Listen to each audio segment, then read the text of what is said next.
ప్రభుత్వం లీజుకి ఇచ్చినటువంటి వాళ్ళ గురించి కేటీఆర్ గారు హరీష్ రావు గారు మాట్లాడుతున్నారు. వాళ్ళు చెప్పింది ఏంది, లీజ్ హోల్డర్లకు రెగ్యులరైజ్ చేయడానికి ఒరిజినల్ లీజ్ హోల్డర్లకు 100, లీజు చేతులు మారితే 200 అని చెప్పారు.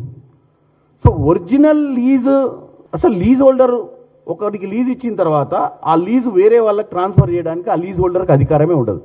కానీ వీళ్ళు 2023 ఎన్నికల ముందే ఒక దుర్మార్గపు ఆలోచనతోటి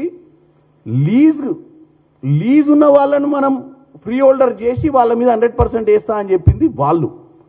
ఇప్పుడున్న ప్రభుత్వం చేస్తుంది ఏంటంటే లీజ్ హోల్డర్లకు కాదు ఇది. ప్లస్ ఇప్పుడు వచ్చిన పాలసీ నిజామాబాద్కి కానీ బాలానగర్ కానీ హఫీజ్పేటకు కానీ సంబంధించినటువంటి ఈ Hyderabad industrial land transformation policy కాదు.